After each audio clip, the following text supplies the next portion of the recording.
How to prepare perfect basic white rice. Ingredients: 1 cup long grain rice, 2 cups water, 1 teaspoon salt, 1 teaspoon butter. Optional. Method. Step 1. In a saucepan with a good fitting lid, bring water, salt and butter if desired to a boil. Step 2. Add rice and stir. Step 3. Cover and reduce heat to medium-low.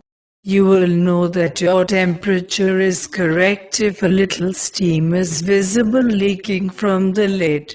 A lot of steam means your heat is too high. Step 4. Cook for 20 minutes. Do not lift lid. Step 5.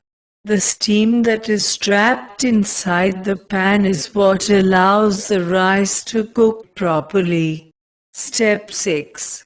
Remove from heat and fluff with fork.